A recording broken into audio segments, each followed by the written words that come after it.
There's that old internet adage: first they ignore you, then they laugh at you, then they fight you, then you win.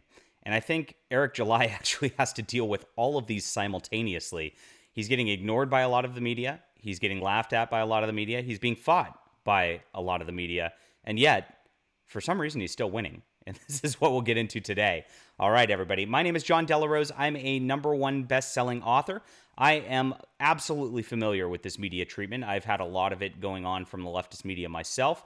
Trying to make comics over the years and books over the years, it's been really difficult. I've made 43 comic books and 17 graphic novels, which are available on my Backer Kit pre-order store right now. This is my brand new one, Overmind, and we are just getting all of this situated and wrapped up to get it ready for printing and shipping with all of our awesome backers.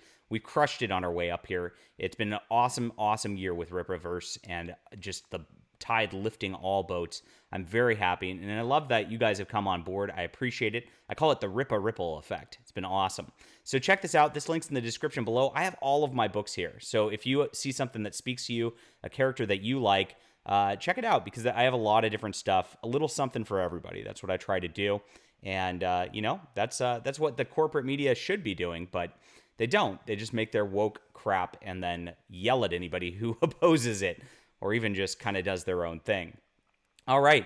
So I made a point this morning. There's a website called Comic Book Resources, and Greg Katzman, he used to work at Valiant Comics. He came in around the same time Heather Antos did as an editor, and he was like their marketing director.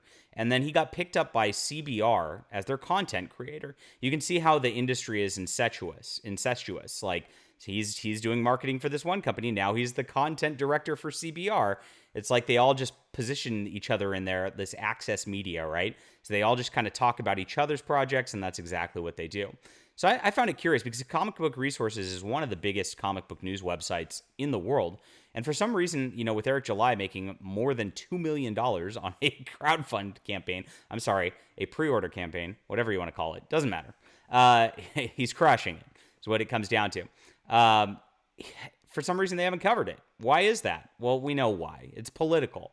They don't like that there's a right-leaning black man creating content. That's all this is about, and they won't cover it. They're doing the ignore stage, and it's always interesting looking at the people who are all about diversity and inclusivity, trying to make sure a black man gets squeezed out. It always looks like that, doesn't it, guys? Oh, well. But they're not it. So, I mean, we also have Bleeding Cool, which is, they're more of a gossip website than a news website. Rich Johnston is one of the biggest pieces of garbage in the entire industry, right and left. We can pretty much agree that he's terrible. And if you look at this, he does this whole snarky piece where he's just making sort of claims about Eric, going, well, he's got a code of ethics. He's a real ethical guy, isn't he? Well, he doesn't actually say anything about Eric's ethics. He just makes those, snarky little jabs at him. This is the laugh at you stage of the media, right? And this is it. So it's crazy to see this going on, and to see this happening for such a huge campaign, for such an awesome book that looks good. There's nothing to laugh at with this. I mean, you've got great artists on it who are, professional. It looks like a professional product that would come out of Marvel or DC. Maybe without the transgender flag on it. But other than that, it looks like something super professional. So he did this, and this is the media doing this to Eric July, of course. And of course, then there's the third stage of grief, which is coming from Sportskeeda, which is what Eric July was actually covering on his stream. He talked about this: netizens divided over perceived anti-SJW, anti-woke ISOM #1 comics from Rippaverse, as it earns almost $2 million in sales. So netizens, whatever that means. It means people on the internet. But these people talk so weird always. It's like they can't communicate on a regular basic level, so this is what they do. So Eric rips this apart and shows that this is just a terrible hit piece on his project, which is what they do. I mean, if they can't ignore you because you're too big, and if they can't try to laugh at you because there's nothing to laugh at, the next stage, of course, is that they're going to attack you. And this is what he's finding right now.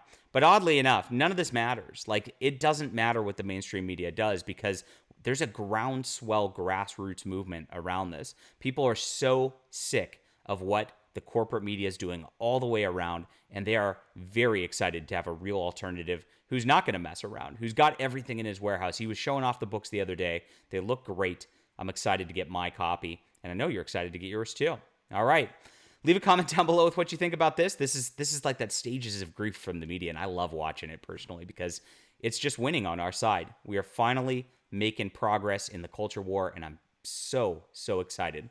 All right, hit that like and subscribe button, and we will be back soon.